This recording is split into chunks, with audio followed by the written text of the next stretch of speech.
Hello friend, बहुत बहुत स्वागत है आपका हमारे VS automation and institution Subhash Nagar New Delhi में। मैं विक्रम सिंह आज आपको इस वीडियो में बहुत ही इंफॉर्मेटिव वीडियो लेकर आया हूं। इस वीडियो में आपको समझाऊंगा कि एसी पीसीबी के अंदर एसएमपीएस पावर सप्लाई सर्किट जो होता है वो कैसे काम करता है, और वीडियो में ये भी समझाऊंगा कि अगर पावर सप्लाई से रिलेटेड कोई फॉल्ट आता है तो हमें क्या क्या सर्किट में कहाँ क्या चेक करना चाहिए उसके बारे में आपको बताऊंगा। इसके अलावा अगर आपने अभी तक हमारा चैनल सब्सक्राइब नहीं किया है तो चैनल सब्सक्राइब कर लीजिए। वीडियो अगर पसंद आए तो लाइक कीजिए, शेयर कीजिए, कमेंट कीजिए।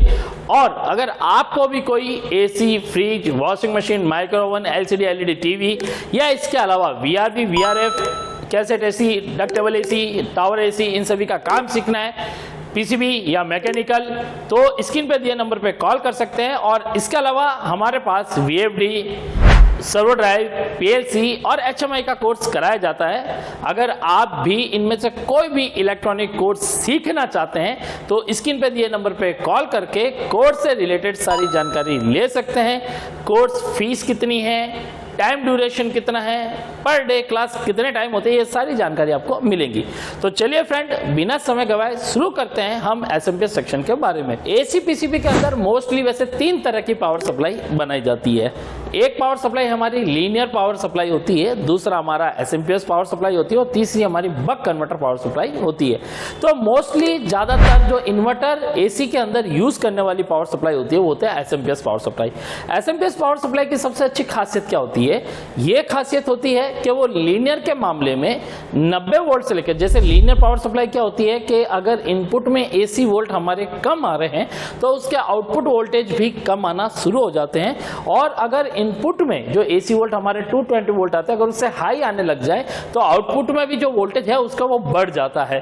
तो ये जो प्रॉब्लम है इसी का समाधान के लिए कंपनियां एसी पीसीबी के अंदर एसएमपीएस सर्किट यूज करती है। अब एसएमपीएस सर्किट में क्या होता है कि इनपुट में एसी वोल्ट 90 से लेकर 90 वोल्ट से लेकर अगर 300 वोल्ट 300 वोल्ट तक भी आ रहे हैं तब भी उसका आउटपुट वोल्टेज चेंज नहीं होता, प्रॉपर एक ही आउटपुट स्टेबल वोल्टेज वो निकालता रहता है। इसलिए एसएमपीएस सर्किट को सबसे बेस्ट माना जाता है। एसएमपीएस सर्किट जो है वो अलग अलग मल्टीपल वोल्टेज बना सकता है। अब एसएमपीएस में और बक कन्वर्टर में भी थोड़ा फर्क है। बक कन्वर्टर भी लगभग 50 वोल्ट से लेकर 400 वोल्ट तक आउटपुट वोल्टेज एक ही तरह का निकाल सकता है। लेकिन फर्क क्या पड़ता है? बक कन्वर्टर पावर सप्लाई जो होती है उसके ऊपर मैं प्रॉपर आपको एक वीडियो बना के दूंगा, उसकी टेस्टिंग का, वर्किंग का सारा समझाऊंगा। अभी एक बस छोटी सी चीज उसके बारे में समझाता हूँ। बक कन्वर्टर पावर सप्लाई जो होती है वो आउटपुट में केवल एक सिंगल वोल्टेज निकाल सकती है, यानी आप उसमें जितना वोल्टेज चाहे मोस्टली एक निकाल सकते हैं। लेकिन एसएमपीएस में ये होता है कि आप अलग अलग मल्टीपल वोल्टेज निकाल सकते हैं। इसलिए मोस्टली कंपनियां एसी पीसीबी में हो गया, वीएफडी में हो गया, टीवी में हो गया, सर्वर ड्राइव में हो गया, मतलब अलग अलग जितने भी सर्किट है उसमें एसएमपीएस सर्किट यूज करते हैं तो उनमें वो अलग अलग आउटपुट वोल्टेज यूज करते हैं। इसलिए एसएमपीएस बेस्ट है। एसएमपीएस में और भी काफी विशेषता है, मैं आपको धीरे धीरे बताता चलूंगा। पहले हम इस सर्किट के बारे में समझते हैं कि एसएमपीएस सर्किट के बारे में, इसको बनाना और प्लस इसे समझना। SMPS switch mode power supply. SMPS की बात करें तो सबसे पहले जो शुरुआत होती है हमारी एसी पीसीबी के अंदर एसएमपीएस सर्किट की, तो देखो सबसे पहले पावर ये पता होना चाहिए कि जो पावर सप्लाई होती है सबसे पहले जो एसी वोल्ट होते हैं वो एसी पीसीबी में दिए कहाँ जाते हैं। एसी पीसीबी में सबसे पहले वोल्टेज जो दिए जाते हैं वो हमारी इंडोर पीसीबी में जो पावर रिले लगी होती है, आप देखते हैं 90% पीसीबी में, इंडोर पीसीबी में आपको पावर रिले लगी मिलती है। इसी पावर रिले की ऊपर टॉप की जो नॉब होती है इस थिम्बल पे हमें एसी की सप्लाई दी जाती है। लेकिन इसमें क्या होता है कि मोस्टली लाइव का खास करके जो लाइन होता है वो दिया जाता है, और ये जो दूसरा थिम्बल होता है ये हमारे आउटडोर की सप्लाई के लिए होता है। ठीक है, अब इसमें क्या होता है कि रिले के अंदर इस पिन के सहारे एक इंटरनल नीचे की तरफ एक पिन होती है जो कि पीसीबी में एज ए जॉइंट होती है, और दूसरे थिम्बल की एक पिन होती है जो कि दूसरी तरफ पीसीबी में ज्वाइंट होती है। लेकिन ये पिन नीचे से एनसी रहती है, जो आउटडोर के साथ जुड़ी होती है वो एनसी रहती है, लेकिन जो लाइव के साथ डायरेक्टली जुड़ी होती है ये हमारी फ्यूज के साथ ऐसे कनेक्टेड रहती है। यही से हमारा सर्किट जो होता है स्टार्टअप होता है। इसके अलावा रिले की बाकी 2 पिनें और होती है जिसके बीच में हमारी कॉइल लगी होती है जिसका काम होता है मैग्नेट बनाना। ठीक है, रिले को ऑन करने का जो काम होता है वो यही कॉइल करती है। अगर आपको कोई भी बेसिक कंपोनेंट, मैं आपको एक छोटी सी जानकारी देता हूँ, अगर आपको कोई भी बेसिक कंपोनेंट की जानकारी चाहिए, मतलब रजिस्टर क्या होता है, कैसे काम करता है, ट्रांजिस्टर क्या होता है, मॉसफेट क्या होता है, आईजीबीटी क्या होता है, आईसी, क्रिस्टल, फ्यूज, थर्मिस्टर, वेरिएस्टर, जितने भी कंपोनेंट है, अगर आप इनके कैसे टेस्टिंग, कैसे वर्किंग, इन सभी में वीडियो चाहते हैं तो हमारे इसी YouTube चैनल में आपको ये सारे वीडियो मिल जाएंगे। तो चैनल सब्सक्राइब जरूर कर लेना, आपको ये सारे वीडियो बेसिक के मिल जाएंगे ताकि बेसिक इलेक्ट्रॉनिक आपका बेस्ट क्लियर हो जाए। अब यहाँ पर फ्यूज जो होता है, हमारी एसी पीसीबी की इंडोर पीसीबी में जो फ्यूज लगाया जाता है वो 250 वोल्ट का होता है, प्लस ये 3.15 एम्पियर का होता है। मैं आपको साथ में इसलिए ड्रॉ करके बताया जा रहा हूँ ताकि आपको सीखने में थोड़ी आसानी हो। मोस्टली क्या होता है, लोग डायग्राम बना देते हैं, डायग्राम के अकॉर्डिंग समझाते रहते हैं, साथ साथ में डायग्राम बनाते समझाते। मैं एक्चुअली डायग्राम भी साथ बना रहा हूँ ताकि आप इजीली समझ सकते हैं। ठीक है, तो यहाँ पर पहला फर्स्ट थिम्बल हमारा लाइव के थ्रू बाय फ्यूज आगे बढ़ता है, और दूसरा थिम्बल जो हमारा होता है पीसीबी में वो न्यूट्रल का होता है। अब न्यूट्रल का थिम्बल पहचाने कैसे? न्यूट्रल का थिम्बल पहचाने का एक तरीका है, या तो इसके पास N, PN, काफ़ी में PWRN लिखा होता है, या किसी में N1, N2 ऐसे लिखा होता है, ये न्यूट्रल का थिम्बल होता है। यही से हमारी पहली न्यूट्रल लाइन निकलती है। तो यहाँ पर न्यूट्रल और यहाँ पे लाइव देने के बाद ये सप्लाई हमारी फ्यूज के द्वारा आगे बढ़ती है। फ्यूज में आगे बढ़ने के बाद, फ्यूज के बाद सबसे पहले एमओवी लगा होता है। ठीक है, मेटल ऑक्साइड वेरिएस्टर। एमओवी के अलावा कभी कभी एमओवी की जगह वीडीआर का भी उपयोग किया जाता है, वोल्टेज डिपेंडिंग रजिस्टर। ये दोनों ही कंपोनेंट वोल्टेज प्रोटेक्शन का काम सर्किट में करते हैं। ये पैरेलल कंडीशन में, पैरेलल कंडीशन होता है एक तरफ लाइन के साथ यानी हमारी फेस के साथ, और दूसरी तरफ न्यूट्रल के साथ कनेक्टेड रहता है ये कंपोनेंट। तो ये पैरेलल कंडीशन में कनेक्टेड रहता है, तो ये क्या करता है, सर्किट को ओवर वोल्टेज से प्रोटेक्शन करता है। कितने ओवर वोल्टेज से, तो ध्यान रखिएगा इनकी एक लिमिट वोल्टेज होती है। मार्केट में हम जब खरीदते हैं या पीसीबी में जो लगा है और हम उसकी वैल्यू देखते हैं, उसमें कोड होता है, कोड के अकॉर्डिंग जब हम देखते हैं, डाटा शीट निकालते हैं, तो हमें वोल्टेज पता चलता है। अगर हमने यहाँ पर 280 वोल्ट का एक एमओवी लगा रखा है, तो सर्किट में पिक वोल्टेज बनने पर, यानी वोल्टेज अगर मान लीजिए बढ़ जाता है 250 से ऊपर आता है, तो 280 वोल्ट क्रॉस करने पे, 280 वोल्ट क्रॉस करते ही जो हमारा एमओवी या वीडीआर होता है ये ब्लास्ट कर जाता है। ब्लास्ट करने पे लाइन और न्यूट्रल हमारी क्या होती है, आपस में एज ए कनेक्टेड हो जाती है। कनेक्टेड होने से जो सारा लोड है वो फ्यूज पर चला जाता है। फ्यूज पर जैसे ये लोड पहुंचता है, हमारा जो सर्किट है वो ओपन हो जाता है, जिसके कारण हमारा जो लाइन है, मतलब लाइन और न्यूट्रल वो ट्रैक, उसमें से एक क्या होता है, सिंगल लाइन रह जाती है, दूसरी लाइन हमारी जो होती है वो फेलियर हो जाती है। इससे क्या होता है, सर्किट प्रोटेक्शन में चला जाता है, यानी कंप्लीट नहीं होता, वो अधूरा रहता है, जिससे क्या होता है, वोल्टेज आगे नहीं जा पाता है।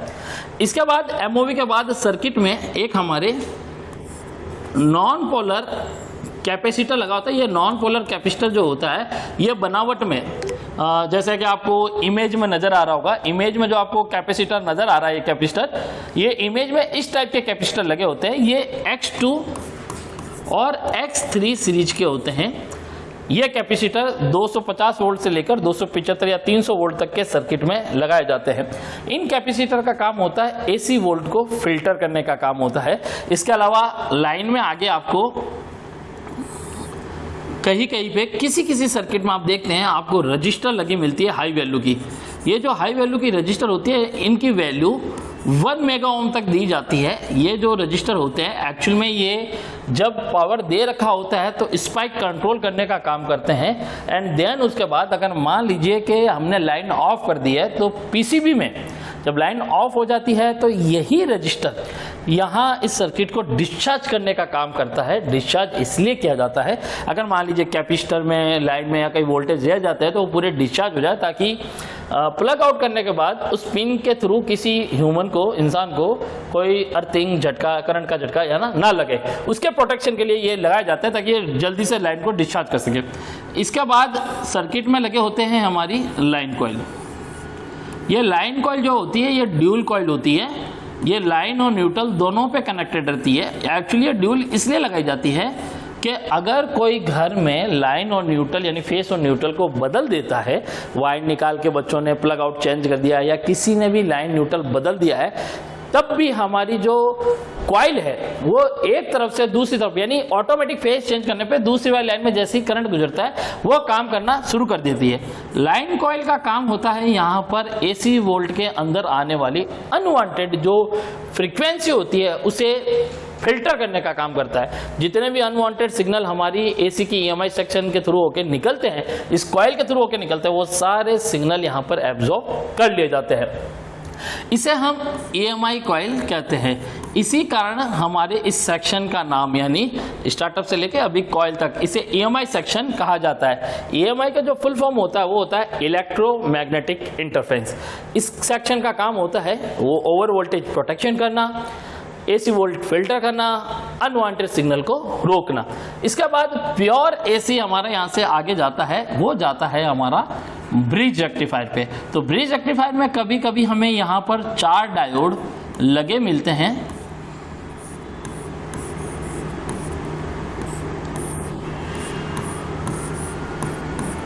ये 4 डायोड यहाँ पे ऑपोजिट डायरेक्शन में लगे मिलते हैं। 2 डायरेक्शन सेम होती है, 2 की हमारी अलग होती है। तो यहाँ पर क्या होता है, जो ये एनोड हिस्सा होता है, जब एसी लाइन मान लीजिए हमारा जो लाइन है वो अगर इधर आ रहा है तो इधर के जो 2 डायोड है वो एक्टिवेट रहते हैं।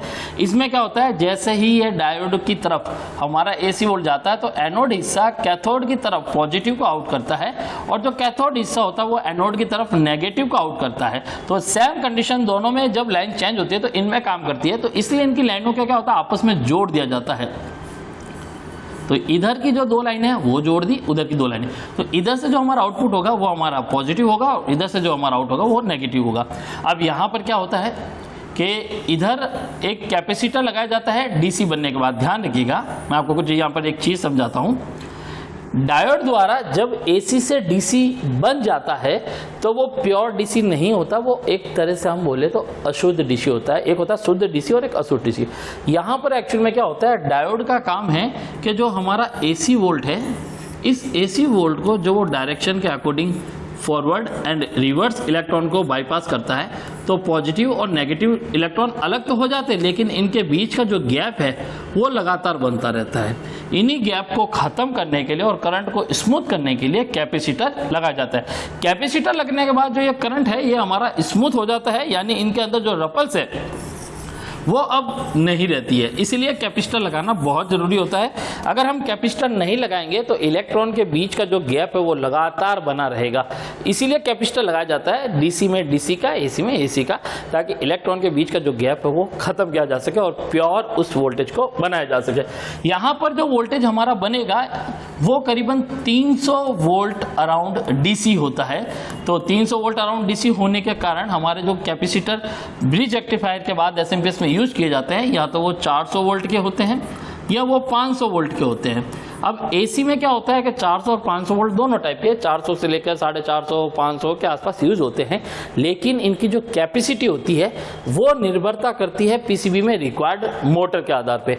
अगर मान लीजिए कि एसी पीसीबी के अंदर एसी वोल्ट पे चलने वाली मोटर है, यानी 3 स्पीड मोटर है या हमारी एसीपीजी मोटर है, तो कैपेसिटर मोस्टली एसएमपीएस में कौन सा लगता है, 10 माइक्रोफैराड का लेकर 20 माइक्रोफैराड और 33 माइक्रोफैराड तक, यानी 50 माइक्रोफैराड के नीचे नीचे रहता है। लेकिन अगर मान लीजिए कि इंडोर पीसीबी में BLDC मोटर, यानी जो डीसी वोल्टेज की होती है, BLDC 5 वायर वाली मोटर का अगर उपयोग लिया जा रहा है तो यहाँ पर कैपेसिटर जो होता है वो 50 माइक्रोफैराड से ऊपर का होगा, यानी 68 माइक्रोफैराड, 82 माइक्रोफैराड या 100 माइक्रोफैराड तक यूज किया जाता है। तो मैक्सिमम BLDC अगर मोटर लगा है और आपको पता नहीं है कि कौन सा कैपेसिटर यहाँ पे लगना है, या किसी ने निकाल लिया है या वो ब्लास्ट कर गया है, वहाँ पे नहीं नज़र आ रहा और आपको ऐसा डाउट हो रहा है कि यहाँ कैपेसिटर कितना लगाना है, तो अगर आपके इंडोर में BLDC मोटर दे रखी है तो आप एसी की पीसीबी में ये 100 माइक्रोफैराड और 500 वोल्ट का कैपेसिटर लगा सकते हैं। यहाँ तक हमें मिलते हैं 300 वोल्ट। अब इस 300 वोल्ट के बाद में जो हमारा आगे सेक्शन होता है, जो सर्किट होता है, वो हमारा STR सेक्शन होता है। तो पहले हमारा EMI सेक्शन था, इसके बाद में हमारा यहाँ पे DC कन्वर्टर सेक्शन है, हम इसे DC कन्वर्टर सेक्शन भी कहते हैं और हम इसे रेक्टिफायर सेक्शन भी कहते हैं। तो ये दोनों नाम से जाना जाता है। और यहाँ पर क्या होता है कि एक डायोड हाफ वेव और दूसरा डायोड हाफ वेव जब अलग अलग करता है तो एक होता है फुल वेव, और फुल वेव बन के बनता है एक ब्रिज वेव, इसलिए यहाँ पर इसे ब्रिज रेक्टिफायर सर्किट कहा जाता है। ठीक है, तो यहाँ पर ये हमारा DC कन्वर्टर या DC रेक्टिफायर सेक्शन भी हम इसे कह सकते हैं। इसके बाद हमें DC वोल्टेज मिलेंगे और कैपेसिटर के बाद हमें जो AC वोल्ट की जो 50 हर्ट्ज की फ्रीक्वेंसी होती है वो नहीं मिलती, वो स्मूथ हो जाता है, यानी डायोड तक हमारा 50 हर्ट्ज रहता है, कैपेसिटर तक पहले हमारी यहाँ पे जो रपल्स होती है वो 50 हर्ट्ज तक रहती है। उसके बाद जो कैपेसिटर होता है वो स्मूथ कर देता है, तो वहाँ पे जो 50 हर्ट्ज की फ्रीक्वेंसी होती है वो पूरी वहाँ पे खत्म हो जाती है, तो वो हमें जो फ्रीक्वेंसी वो प्रॉपर नहीं मिल पाती है। ठीक है, वहाँ स्मूथ करंट होता है। तो अब इसके बाद ये जो सप्लाई है ये हमारी आगे और बढ़ेगी, कहाँ जाएगी? वो जाएगी STR सेक्शन में। तो मैं आपको STR सेक्शन के बारे में थोड़ा बताता हूँ।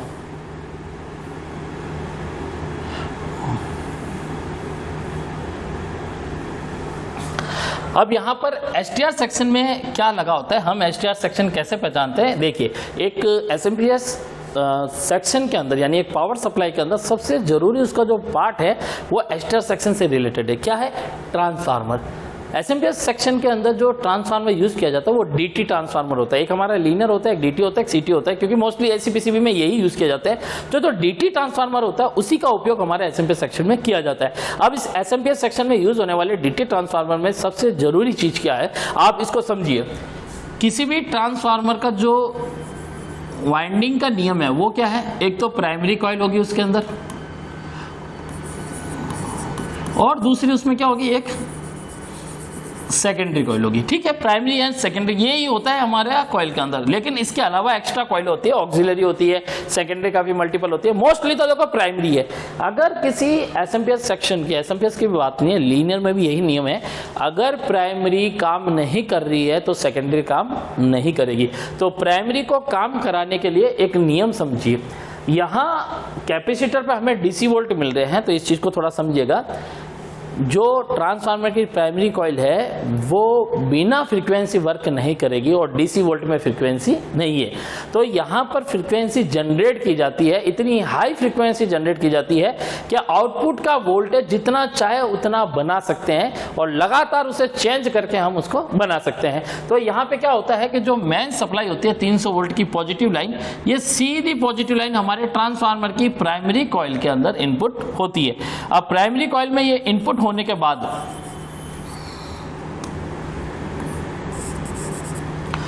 प्राइमरी में जब ये इनपुट होती है तो प्राइमरी के प्रोटेक्शन के लिए एक सर्किट बनता है जिसे प्राइमरी प्रोटेक्शन सर्किट कहा जाता है। यहां पर एक रजिस्टर, एक शॉर्ट के डायोड और एक नॉन पोलर हमारा कैपेसिटर लगा होता है। मोस्टली यहाँ पे सिरेमिक कैपेसिटर लगाए जाते हैं जो कि करीबन 2 kV से लेकर 4 kV तक हमारे लगे होते हैं। अब यहाँ पर इसकी जो सप्लाई है वो यहाँ से आउट होकर हमारी IC पर जाती है। तो हमारी जो IC होती है, अब यहाँ पर IC की बात करें तो हमारे ACPCB में आप देखते हैं कि IC करीबन अलग अलग नंबर की आती है। मैं यहाँ पर जो IC का नंबर यूज कर रहा हूँ वो है TNY288। ये एक सिंपल IC है जो कि LG में और आपको मोस्टली काफ़ी PCB में देखने को मिलेगी। इस नंबर को आप गूगल पे सर्च करेंगे तो आपको पिन आउट देखने को मिलेगा।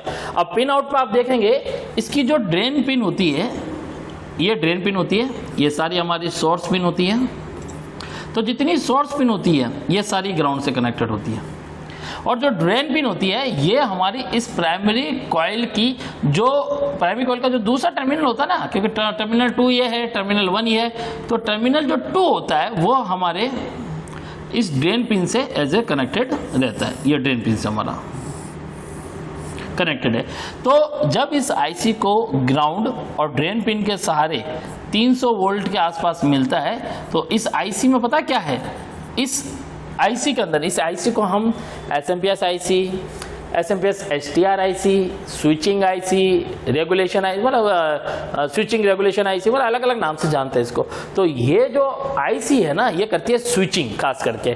तो ये जो स्विचिंग करती है उसी से प्राइमरी कॉइल के अंदर एक फ्रीक्वेंसी जनरेट होती है।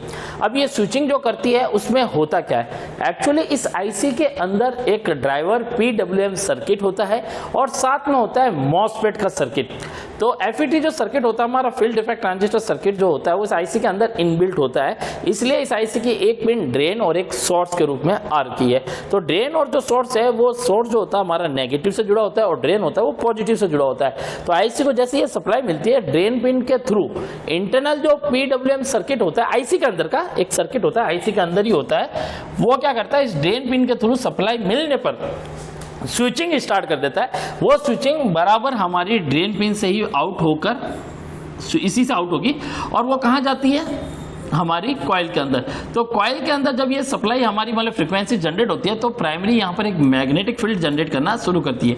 ये मैग्नेटिक फील्ड हमारी सेकेंडरी कॉइल जो होती है वो एब्जॉर्ब करती है, क्योंकि मैग्नेटिक फील्ड जब बनेगा कॉइल जो पास में होगी, अब कॉइल का क्या होता है, यहाँ वाइंडिंग होता है, 2 टर्न पर 1 वोल्ट के अकॉर्डिंग होता है। लेकिन SMPS में नियम थोड़ा चेंज होता है, यहाँ फ्रीक्वेंसी जैसी आउटपुट होगी, मतलब फ्रीक्वेंसी जैसी जनरेट होगी, प्राइमरी उतना ज़्यादा मैग्नेटिक फील्ड बनाएगा और प्राइमरी जितना ज़्यादा मैग्नेटिक फील्ड बनाएगा सेकेंडरी उतना ही ज़्यादा उसको एब्जॉर्ब करेगी और जितना एब्जॉर्ब करेगी वो आउटपुट करेगी। लेकिन नियम यह है कि प्राइमरी में जो फ्रीक्वेंसी रही है वही सेकेंडरी में मिलती है। तो SMPS सेक्शन में जो फ्रीक्वेंसी प्राइमरी में जनरेट की जाती है वो हमारी 14 किलोहर्ट्ज टू 20 किलोहर्ट्ज के आसपास की मोस्टली रहती है। अब इसमें क्या होता है, कितनी हाई फ्रीक्वेंसी होती है, तो इधर जितनी फ्रीक्वेंसी रहेगी उतनी ही फ्रीक्वेंसी हमारी सेकेंडरी में रहेगी। ये नियम आपको याद रखना है कि ट्रांसफार्मर चाहे लीनियर हो चाहे SMPS हो, प्राइमरी में जो फ्रीक्वेंसी जनरेट हुई है या आ रही है उतनी ही फ्रीक्वेंसी आपको सेकेंडरी में मिलेगी। तो यहाँ पर क्या होता है कि सेकेंडरी में फ्रीक्वेंसी हाई मिलने पर क्या होता है कि इसकी एक पिन तो हमारी AC0 है और एक पिन हो गई AC1। फिलहाल अगर ज़्यादा मल्टीपल है तो AC2, ऐसा बहुत होती है। तो AC0 पिन होती है उसे हमेशा ग्राउंड के साथ कनेक्ट किया जाता है। और AC1 पिन, अब आप कैसे कंफर्म करोगे AC1 कौन सी है, AC0 कौन सी है? तो सेकेंडरी साइड में कैपेसिटर आपको लगे मिलेंगे छोटे वाले, उन फिल्टर कैपेसिटर की नेगेटिव पिन पर रखकर आप कॉइल पर टच करोगे या कॉइल के साथ आप प्रिंट देखोगे तो जो पहला पिन आपको नजर आएगा जो ग्राउंड के साथ वही आपका AC0 होता है और बाकी जिनके ऊपर डायोड अटैच होंगे वो आपका AC1 AC2 ऐसे आउटपुट होता है। तो AC1 यहाँ हमने एक एग्जाम्पल लिया है। तो यहाँ से हमारा क्या होता है कि शॉर्ट के डायोड यूज़ किया जाता है और ये शॉर्ट के डायोड यहाँ से जो सप्लाई आउट करेगा ये अलग वोल्टेज होता है। देखो यहाँ से वोल्टेज जो निकलता है वो एक निर्धारित वोल्टेज किया जाता है। ये सब इस IC का खेल है। तो जो स्विचिंग होगी जो आउटपुट निकलेगा, अब होता क्या है AC PCB में मोस्टली SMPS में 12 वोल्ट एज इंडोर में हमारा सेलेक्टेड लिया जाता है। अब इस 12 वोल्ट का जो फीडबैक होता है वो देना होता है वापस इस IC को, नहीं तो ये क्या करेगा, अगर फीडबैक नहीं मिलेगा तो ये IC स्विचिंग या तो बंद कर देगी या स्विचिंग बार बार जंप करेगी अप डाउन, जैसे 1-2 वोल्ट, कभी 15-20 वोल्ट, कभी 1-2 वोल्ट, 2-4 वोल्ट, ऐसे चलता रहेगा। तो फीडबैक मिलना जरूरी है। तो इस IC की 1 नंबर पिन तो हमारी फीडबैक होती है और 2 नंबर पिन हमारी BP होती है, यानी बाईपास। ठीक है, तो यहाँ से जो 12 वोल्ट बन रहे हैं अब वो कैपेसिटर से एक तो फिल्टर हो रहे हैं। कैपेसिटर हमारा यहाँ पे 25 वोल्ट का लगाया जाता है, कहीं के पे 35 वोल्ट का आपको मिलेगा, 25 वोल्ट और ज़्यादातर 470 माइक्रोफैराड के होता है आसपास। अब यहाँ से जो फीडबैक हमारा लिया गया है ये फीडबैक बाय रजिस्टर हमारी एक ऑप्टो कपलर को मिलता है। ये ऑप्टो कपलर हमारा आइसोलेटेड कपलर है। अगर किसी को ये नहीं पता है कि ऑप्टो कपलर कैसे काम करता है और क्या काम आता है और क्या है, तो वो इसी चैनल पर ऑप्टो कपलर का वीडियो डाल रखा है, प्रॉपर तरीके से उसको देख सकते हैं।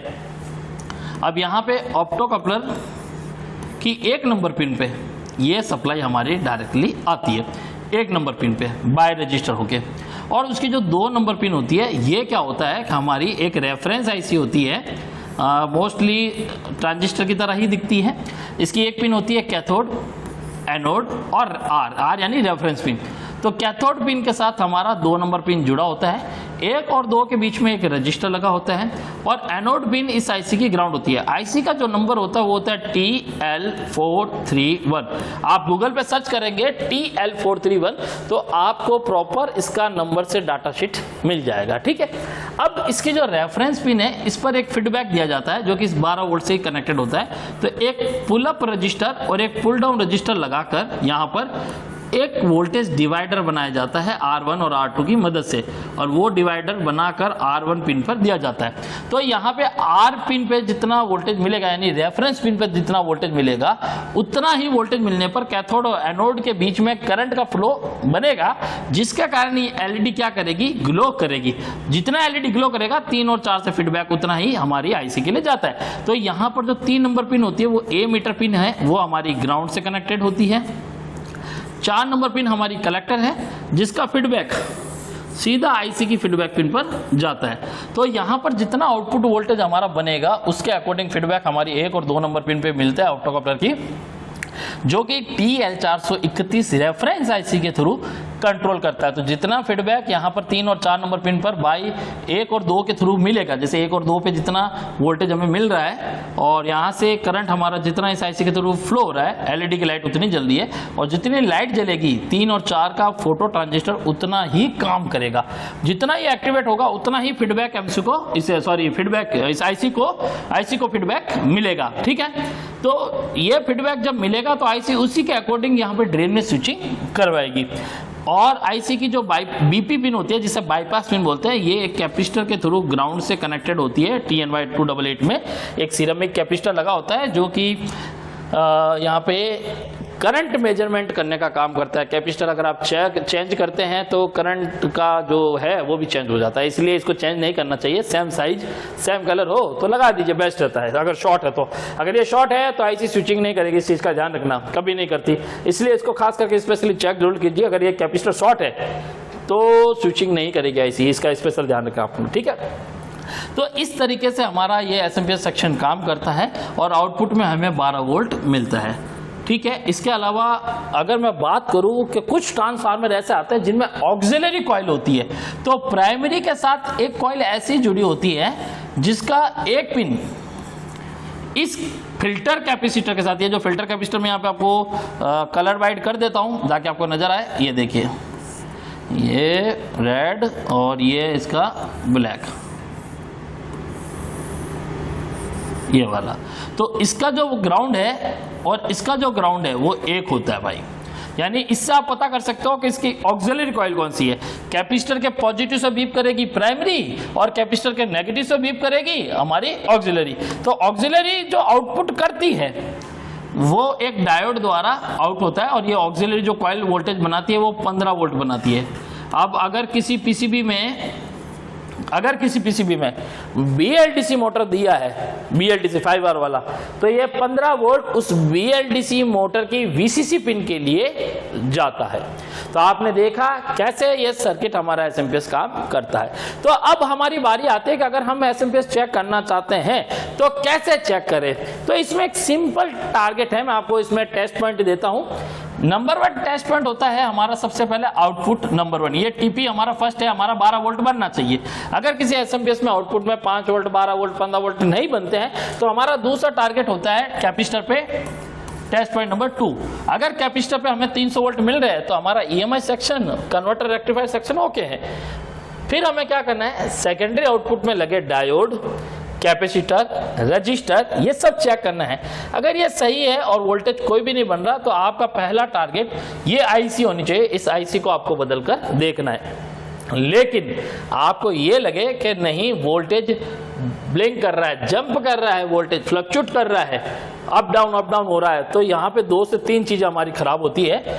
ये टेस्ट पॉइंट नंबर हमारा यहाँ पर मैं 3 बताता हूँ। अगर वोल्टेज फ्लक्चुएशन हो रहा है तो यहाँ पे ऑप्टोकपलर 431 आईसी और ये जो रेफरेंस पिन के साथ रजिस्टर लगे होते हैं इनका फॉल्ट सबसे ज़्यादा होता है। तो ये चीज़ अगर आप चेक कर लेंगे, ये TL431 आईसी और ऑप्टोकपलर आईसी हम वैसे चेक कर सकते हैं, इनके ऊपर हमारे वीडियो आपको बहुत जल्दी मिल जाएंगे। 431 IC पे भी एक बेसिक तरीका है कैसे चेक करने का।